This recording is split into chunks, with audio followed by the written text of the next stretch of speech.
예, 오늘이 대림절 세 번째 주일입니다.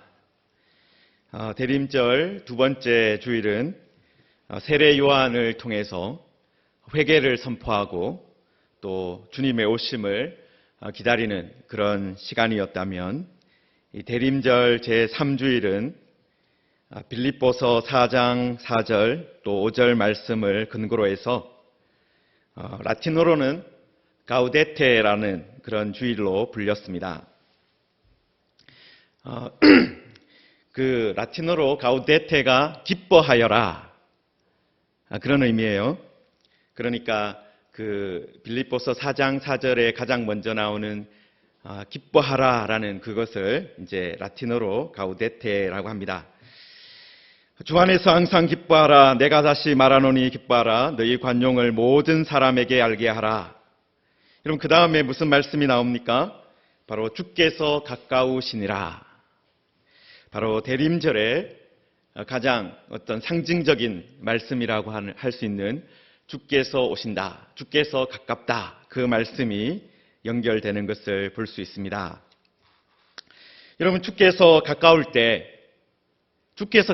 때 바울 사도는 우리 성도들이 어떻게 살아야 하는가를 지금 말씀하고 있는 것입니다. 주 안에서 항상 기뻐해야 된다. 그리고 너희 관용을 모든 사람에게 알게 해야 된다. 그 두 가지 말씀을 하고 있는 것이죠. 여러분, 주께서 가까우시다는 것을 아는 성도들은 바로 이렇게 주 안에서 항상 기뻐하며 살아야 됩니다. 여러분, 세상 사람들에게는 종말이 다가온다, 종말이 온다라는 이런 소식은 어떤 소식이겠습니까? 이 골치 아픈 소식이겠죠. 종말이 온다라고 믿지 않는 사람들도 많이 있지만, 만약에 종말이 온다라면 어떻겠습니까? 정말 마음이 복잡해지고 생각이 복잡해질 겁니다. 왜냐하면 만약에 성경에서 말하는 종말이라는 것이 있다면 그리스도께서 오시면 뭘 해야 됩니까? 결산을 해야 되거든요. 결산을. 여러분, 사람마다 자신의 인생 일부를, 아니면 자신의 황금기를, 아니면 다른 사람에게 자랑할 만한 어떤 시기가 있는 사람들도 있습니다. 만약에 예수님이 오셨을 때 자기의 황금기만 딱 드러내서 결산할 수 있다면 그래도 좀 괜찮을 겁니다. 그러나 그리스도께서 오시면 어떻게 해야 됩니까? 인생이 전부를 결산해야 된다라는 거예요. 여러분, 분식회계라는 경제 용어를 한 번씩 들어보신 적이 있을 겁니다. 이 분식이라는 한자가 이 가루 분에 이 단장하다 식자라고 합니다. 그러니까 분가루를 이렇게 칠했다라는 거죠. 얼굴을 꾸미는 것이 아니라 회계 장부를 이렇게 적당하게 이렇게 꾸며서 괜찮게 보이게 했다라는 것입니다. 팔지 않았는데 팔렸다, 그래서 매출이 생겼다라고 부풀리거나, 아니면 어떤 비용을 사용했는데 그것을 사용하지 않은 것처럼 꾸며서 회사에 돈이 많이 남아있는 것처럼 이렇게 보이겠다라는 것이죠. 여러분, 이렇게 분식회계를 하면 그 회사를 믿고 거래하는 사람들을 속이는 것입니다. 그래서 이런 분식회계가 드러나면 어떻게 됩니까? 이 사기죄로, 그리고 액수가 크면은 특정 범죄 가중처벌 그런 법에 의해서 아주 엄격하게 처벌을 한다고 합니다. 여러분, 그런데 회사들만 때로는 그런 분식회계를 하는 것이 아니라, 여러분, 사람들도, 우리들도 어떻게 합니까? 많은 경우에 사람들 앞에서 이 분식회계를 한다라는 것입니다.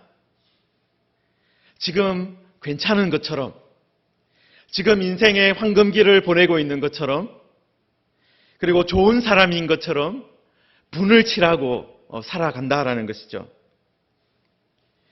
여러분, 그런데 대부분의 사람들, 우리를 자세히 알려고 하지 않는 사람들은 어떻습니까? 그냥 그렇게 분칠을 하고 다니면 그냥 저 사람 괜찮은가 보다 하면서 그냥 속아 넘어가죠. 그냥 지나가 버립니다. 그런데 우리가 인생 전부를 회개할 수 있느냐 하는 것입니다. 언젠가는 진실이 드러나게 되겠죠. 사람들 앞에서도 시간이 길어지면 언젠가는 진실이 드러나게 되는데 주님 앞에서는 어떻게 되겠습니까? 주님은 우리의 인생 전부를 보시는 분이시고 우리의 중심을 보시는 분이시라는 거예요. 그렇기 때문에 주님이 오신다, 주님이 가깝다라는 말을 들으면 기뻐할 사람들이 사실은 많지 않습니다. 여러분, 세상 사람들은 주께서 가까우시다라는 이 말씀을 들으면 그 다음에 어떤 일이 벌어지는데? 라고 물으면 어떻게 하겠습니까? 그리스도께서 오셔서 심판하실 것이다. 그렇게 하면 큰일 났구나. 그런 생각이 들 겁니다. 여러분, 그런데 그리스도인들은 어떻다라는 거예요? 여러분, 그리스도인들은 어떤 사람들입니까? 우리가 대림절을 지금 보내는 것처럼 무엇을 고대하며 살아가는 사람들입니까? 주님이 가까이 오시기를, 주님이 오시기를 기다리며 살아가는 사람들입니다. 여러분, 그래서 그리스도인들은 주님이 오시면 사실 뭐가 있어야 됩니까? 주님이 오시면 주님께 보여드릴 것이 있어야 돼요, 사실은. 주님께서 우리에게 주신 달란트를 가지고 여기에 내가 장사한 것이 있습니다. 주님께서 주신 5달란트로, 2달란트로 제가 5달란트를 남겼습니다. 2달란트를 남겼습니다. 아니면 1달란트를 더 남겼습니다. 주님께서 하신 말씀에 제가 이렇게 순종한 것이 있습니다.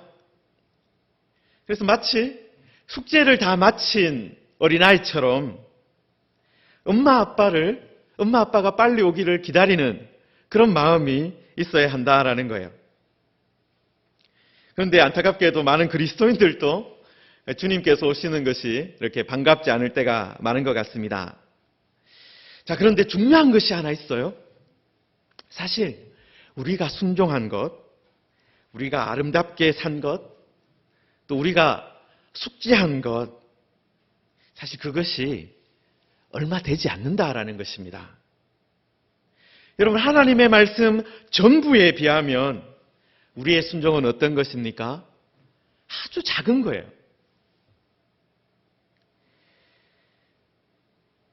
여러분, 그런데 감사하고 다행한 것이 무엇입니까? 우리의 전부가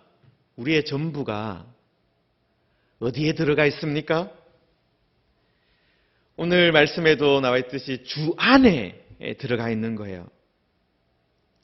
여러분, 그래서 우리가 주님이 오실 때 실제로 우리가 한 것 자랑하지는 않을 겁니다.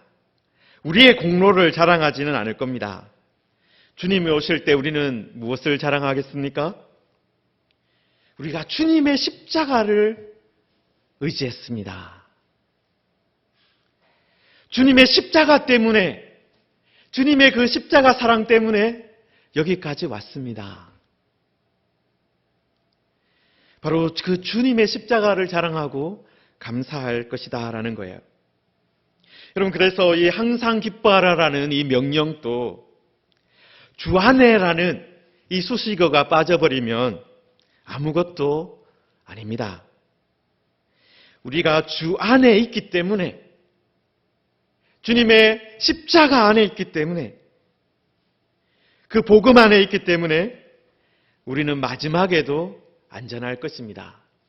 우리의 공로 때문에 안전한 것이 아니라 주님의 십자가 안에 있기 때문에, 주 안에 있기 때문에 안전하다라는 거예요. 주 안에서 우리의 모든 것이 사실은 결산되었기 때문에, 우리의 모자라는 모든 것을 예수님께서 다 채우셨기 때문에 우리는 괜찮을 것입니다. 그러므로 이 주 안에라는 이 위대한 말씀을 믿고 의지하는 성도들은 마지막 때에 어떻게 할 수 있습니까? 항상 기뻐할 수 있는 거예요. 항상 기뻐할 수 있는 겁니다. 여러분, 그리고 주님이 다 계산한 것을, 주님께서 다 계산하셨다라는 것을 아는 주의 백성들, 주님의 종들은 어떻게 살아가야 하는 것입니까? 기뻐하며 살아갈 뿐만 아니라 너희 관용을 모든 사람에게 알게 하라 라는 이 말씀을 이루며 살아가는 것입니다. 여러분, 우리가 빌립보서와 함께 읽은 마태복음 18장 21절부터 사실 35절까지 다 읽어야 되지만 22절까지 읽었는데요. 그 부분을 보면 관용을 모든 사람에게 알게 하는 것이 어떤 것인지를 잘 말씀하고 있습니다. 여러분, 마태복음 18장 21절은 이렇게 시작하죠. 베드로의 질문으로 시작을 합니다. 주여, 형제가 내게 죄를 범하면 몇 번이나 용서하여 주리까? 7번까지 하오리까? 누군가가 베드로에게 어떤 잘못을 저지른 것 같습니다. 그리고 그 잘못을 반복하고 있는 것 같습니다. 베드로는 예수님께 물어보고 이 자신이 감당할 수 있는 어떤 한계를 정하려고 하고 있어요. 그리고 자신 스스로도 한 7번 정도면 충분한 것 아닌가. 같은 사람이 같은 잘못을 반복할 때 7번 정도 용서해주면 잘한 것 아닙니까? 그 정도 해주면 충분한 것 아닙니까? 라고, 내가 이 정도면 충분하게 관대했다. 충분하게 관용을 베풀었다. 그렇게 생각하고 있다라는 거예요. 그래서 이제 예수님께 확인을 받으러 왔어요. 여러분, 나름대로 그리고 좋은 태도지 않습니까? 우리는 스스로 알아서 결정을 해버리고 기준을 만들어버리고 그렇게 할 때가 많은데, 베드로는 그래도 예수님께 7번 정도 용서해주면 되지 않습니까? 라고 기준을 그래도 예수님께 물어보는 그런 자세를 가지고 있었어요. 그런데 예수님께서 그때 어떻게 대답하셨습니까? 7번뿐 아니라 7번을 70번까지라도 할지니라. 예수님은 베드로의 그 계산에 70번을 곱해버리셨습니다. 그리고 베드로에게 7번을 70번까지 용서하는 것이 어떤 의미인지 그 다음에 나오는 비유의 말씀으로 설명하셨습니다. 천국은 그 종들과 결산하려고 하던 어떤 임금과 같다라고 이야기를 시작하셨어요. 그런데 가장 먼저 이 결산을 하려고 왔던 이 종이 어떤 상황이었습니까? 1만 달란트를 빚진 자였다라고 되어 있어요. 여러분, 사실 이 1만 달란트라는 것이요, 이 상상할 수 없는 큰 돈입니다. 이 한 달란트가 무게를 재는 이 단인데요, 한 34kg 정도가 됩니다. 34kg. 성경 본문에 이게 은인지 금인지 나와 있지 않아요, 사실은. 이런 금으로 계산해 버리면은 상상할 수 없는 돈이 나옵니다. 그래서 제가 은으로 계산을 한번 해봤어요. 은으로. 많은 주석에서 금으로 계산을 해가지고 이게 금으로 계산하니까 뭐 몇 조 단위가 나오는데 이거는 도저히 불가능할 것 같고, 그래서 제가 은으로 계산을 해봤어요. 여러분, 3.75g이, 은 3.75g이 지금 시세로 3,360원을 하더라고요. 예, 은 3.75g. 여러분, 그래서 1kg이면, 은 1kg이면 얼마냐 하면은 89만 6천 원이래요. 89만 6천 원. 은 1kg. 그리고 이게 한 달란트가 34kg이니까 이 은 한 달란트가 얼마냐 하면은 3천만 원 정도 합니다. 3천만 원. 3천만 46만 4천 원. 이런, 그리고 이제 1만 달란트로 이제 곱해야 되잖아요. 그러면 1만 달란트가 되면 얼마냐 하면은 3천억이 되는 거예요. 3천억. 여러분, 은으로 계산해도 3천억이 넘는 돈인데, 만약에 금으로 계산하면 얼마가 되겠습니까? 상상을 할 수 없는 그런 단위가 나옵니다. 여러분, 이 종이 임금에게 얼마나 큰 돈을 빚졌는지 짐작할 수 있는 부분이죠. 은으로만 계산해도 이 3천억이 넘는 그런 돈을 빚졌습니다. 그런데 그 빚을 갚을 기한이 되었는데 이 종에게 갚을 것이 없었다라는 거예요. 그래서 주인이자 임금인 이 사람이 어떻게 말을 합니까? 네 몸을 팔아라. 아내와 자식들과 모든 소유를 다 팔아서 갚게 해라 라고 처음에 명령을 내렸습니다. 이런 모든 가족이 한순간에 노예가 되고 한 집안이 풍비박산이 날 그런 지경이 된 것입니다. 여러분, 그때 이 종이 왕에게 엎드려 절했습니다. 내게 참으소서 다 갚겠습니다. 엎드려 절하면서 참으소서 다 갚으리라 라고 간청을 했습니다. 빚을 갚을 그 기한을 연장해 달라고 요청했습니다. 여러분, 그런데 그 다음에 일어나는 장면이 어떻게 보면 좀 너무 어이가 없는 것 같아요. 너무나도 쉽게 주인께서 어떻게 합니까? 불쌍히 여겨 놓아보내며 그 빚을 탕감하여 주었다. 기한을 연장해 준 것이 아니라 어떻게 해줬다는 거예요? 탕감하여 주었다. 너무나도 쉽게 일이 그냥 풀려버린 거예요. 그냥 기한 연장이라도 좀 해주면 그래도 감디덕지할 건데 빚을 탕감해 줬다라는 겁니다. 이 사람 입장에서는 상상할 수 없는 일이 벌어진 것입니다.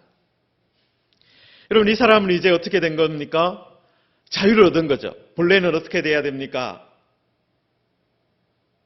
종으로 팔려가야 되고 모든 자신이 이때까지 일구었던 것들이 사라져야 되는 그때 모든 삶이 정상으로 돌아오는 그런 일이 일어났습니다. 자유를 얻었습니다. 그런데 그 종이 나가자마자 마주친 사람이 있었습니다. 누굽니까? 자신에게 100달란트 빚진 사람입니다. 여러분, 100데나리온이죠. 100데나리온은 지금 상대적으로 계산하기가 더 쉽습니다. 데나리온 하나가 하루 일당이에요. 그러니까 한 최저임금으로 계산하면 뭐 한 800만 원 정도 잡을 수 있는 그런 금액입니다. 여러분, 그런데 이 사람이 행동하는 것을 보십시오. 어떻게 합니까? 그 100데나리온 자기에게 빚진 동료를 붙들고 목을 잡고 이르되 빚을 갚으라. 멱살을 잡고 흔들면서 빚을 갚으라라고 했다라는 것입니다. 여러분, 그런데 그때 이 빚진 사람이 어떤 행동을 했습니까? 엎드려 간구하며 이르되 나에게 참아주소서 갚으리이다. 여러분, 이 조금 전에 이 1만 달란트 빚진 사람이 왕에게 했던 행동을 이 동료도 하고 있는 거예요. 이 사람이 왕에게 했던 행동을 동료가 하고 있는 것입니다. 여러분, 그러니까 이 동료가 했던 행동이, 야, 100데나리온 가지고 뭐 그래? 그러면서 뭐 좀 개기거나 그렇게 하지 않았다는 거예요. 이 사람이 왕에게 했던 그 행동을 그 동료도 100데나리온이지만 똑같이 취했다라는 거예요. 이 동료가 무례했거나 사과가 부족하지 않았다라는 것입니다. 그런데 이 사람은 어떻게 했습니까? 동료의 말과 행동을 받아주지 않았습니다.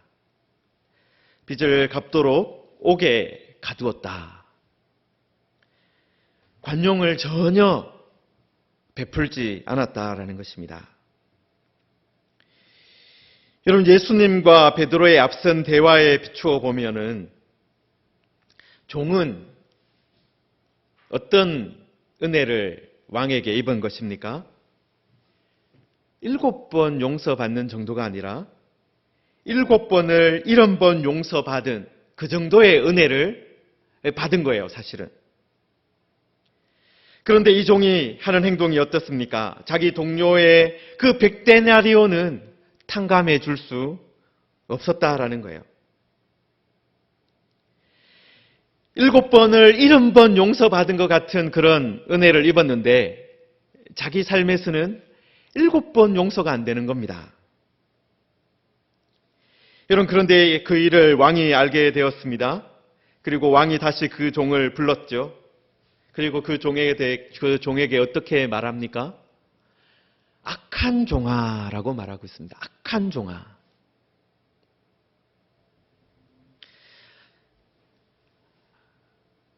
그의 행동이, 그 마음의 중심이 악했다라는 것이죠.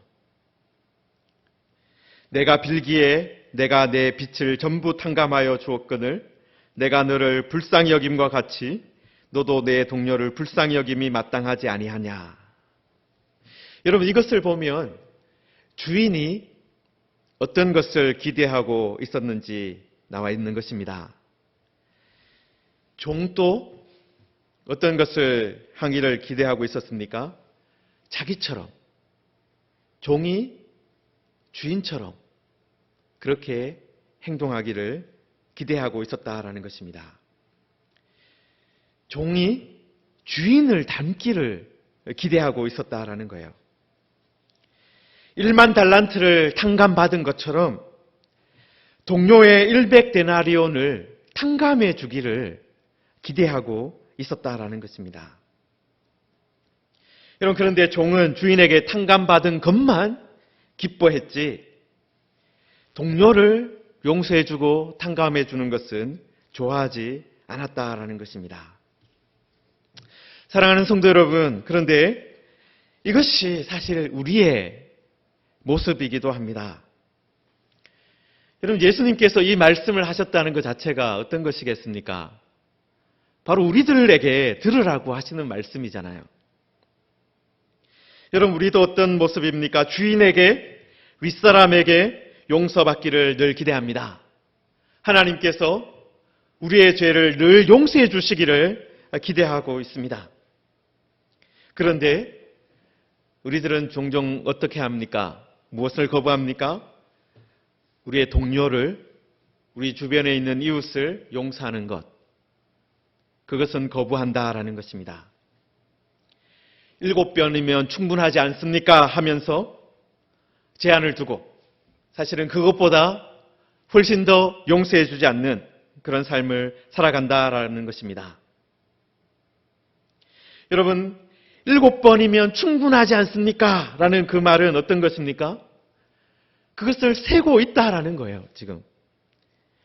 속으로 이번이 몇 번째니까 한 번만 더 하면 이제 폭발할 때가 되었다. 그러니까 용서할 마음을 품고 있는 것이 아니라 언젠가는 되갚아 줄 생각을 하면서 계산하고 있었다라는 거예요. 여러분, 용서하지 않았던, 관용을 베풀지 않았던 종은 어떻게 됩니까? 결국은 주인의 노여움 속에서 옥에 갇히게 되었습니다. 그리고 예수님께서 말씀을 어떻게 마무리하셨습니까? 18장, 마태복음 18장 35절에 보시면은요, 너희가 각각 마음으로부터 형제를 용서하지 아니하면 나의 하늘 아버지께서도 너희에게 이와 같이 하시리라 라고 했습니다. 여러분, 하나님은 용서하기를 기뻐하시는 분이십니다. 1만 달란트 같은 그런 허물도 용서해 주시는 분입니다. 그런데 하나님께서 그렇게 하시면서 기대하는 것이 하나 있다라는 것입니다. 그것은 우리도 하나님을 닮아서 형제를 용서하는 사람이 되는 것입니다. 마음속으로 1번, 2번, 3번, 4번, 5번, 이제 6번이다. 그렇게 하면서 형제의 잘못을 세는 사람이 아니라 잘못에 대해서 언제든지 용서할 수 있는, 용서할 준비가 되어 있는, 내가 하나님께 어떤 용서를 받았다라는 것을 기억하며 사는 사람이 되기를 기대하고 계시다라는 거예요. 여러분, 너희 관용을 모든 사람에게 알게 하라라는 이 말씀이 바로 이런 의미입니다. 하나님께서 우리에게 얼마나 큰 관용을 베푸셨는지를 알기 때문에, 하나님께서 아들을 보내시고 또 그 아들이 십자가에서 어떤 일을 행하셨는지 알기 때문에, 얼마나 큰 관용을 베푸셨는지 기억하고 있기 때문에 감사하고 또 기뻐하며 살아가고, 또 세상에서 나에 대해서 잘못한 사람들 보면서 화를 내고 살아가는 것이 아니라, 내가 당한 것 갚아주며 살아가는 것이 아니라 그것을 받아주고 용서해주며 살아간다라는 것입니다. 성도 여러분, 이제 우리가 해야 할 것이 무엇입니까? 십자가를 생각할 때마다, 또 주님이 오심을 생각할 때마다, 대림절이 될 때마다, 성탄절이 다가올 때마다 내가 1만 달란트 빚을 탕감받은 사람이다. 그것을 기억하면서, 여러분, 일단은 어떻게 해야 되겠습니까? 내가 하나님께 1만 달란트 탕감받았다. 그러면 기쁘고 좋겠죠. 그렇죠? 기쁘고 좋을 겁니다. 여러분, 그러면서 그 기쁨과 좋음에서 끝나는 것이 아니라 그 다음에 어떻게 살아가는 것입니까? 너희 관용을 모든 사람에게 알게 하며 사는 것입니다. 여러분, 여기서 중요한 것이 모든이라는 이 수식어예요. 나에게 잘해주는 사람들에게 관용을 알게 하라. 나에게 이득이 되는 사람들에게 관용을 알게 하라는 것이 아닙니다. 나에게 피해를 주는 사람에게도, 나를 힘들게 하는 사람에게도, 나를 뒷담화하는 사람에게도, 나를 싫어하는 사람에게도 관용을 베풀어야 한다는 것입니다. 여러분, 주께서 가까우시다라는 이 주님이 가까운 것을 기억하는 대림절에 우리는 바로 이 말씀, 빌립보서 4장 4절 5절 말씀, 또 마태복음 18장 21절에 35절 말씀을 기억하며 살아야 합니다. 오늘이 이 고대태 선데이인데, 이 감사하여 기뻐하여라라는 이 말씀으로 시작하는 주일인데요. 여러분, 우리가 기뻐하여라라는 이 찬송을 부를 뿐만 아니라 우리의 관용을 모든 사람이 알도록 해야 합니다. 여러분, 알게 한다라는 것은 어떤 것입니까? 그냥 드러내지 않는 것이 아니라 보여주어야 된다라는 거예요. 드러나야 한다라는 거예요. 말해주라는 것입니다. 표현하라는 것입니다. 행동하라는 것이죠. 이것은. 여러분, 그래서 여러분 1년 동안 여러분을 특별히 힘들게 했던 사람이 있습니까? 여러분의 마음을 아프게 했던 사람이 있습니까? 여러분을 힘들게 했던 사람이 있다면 바로 여러분의 관용을 알도록 하십시오. 여러분, 코로나19 시대라 직접 만나기 힘들 수 있습니다. 카드라도 써서 보내십시오. 그냥 카카오톡으로 그림 한 장 보내지 마시고요. 지금 준비하셔서 편지라도 하나, 제대로 된 카드 한 장 적어서 보내시기 바랍니다. 그리고 그 편지에, 카드에 이 상대방을 자극하는 말들, 그런 말들 쓰지 마시고 관용을 알게 하는 마음, 말씀, 그런 말씀을 써서 보내시기 바랍니다. 성탄절이기 때문에 내가 하나님께 받은 은혜가 너무 크기 때문에 너무 감사해서 이렇게 편지를 보낸다고, 또 주님이 가까우시기 때문에 이렇게 한다라고 적어서 보내시기 바랍니다. 아니면 전화를 하시든지 어떤 그런 일들을 통해서 막혀있던 관계들, 상해있던 관계들, 그런 것들을 풀어가는 그런 한 주일 되시기를 바랍니다. 주 안에서 항상 기뻐하라. 내가 다시 말하노니 기뻐하라. 너희 관용을 모든 사람에게 알게 하라. 주께서 가까우시니라 라고 했습니다. 여러분, 이 말씀이 우리의 마음에 남아있기를 원합니다. 이 대림절 기간을 보내면서 주님이 가까우신데 그럼 우리가 어떻게 해야 되지? 라고 했을 때 주 안에서 기뻐하십시오. 우리가 1만 달란트 빚을 탕감받은 사람들입니다. 얼마나 큰 기쁨을 우리에게 주시는지 모릅니다. 여러분, 그리고 그 큰 기쁨을 우리가 받았으면 우리가 또 어떻게 해야 됩니까? 우리가 1만 달란트 받은 사람답게 우리 하나님을 닮아서 살아야 되겠는구나. 우리의 관용을 모든 사람에게 알게 하라. 이 말씀을 순종하는 우리 모두가 되기를 주님의 이름으로 축원합니다.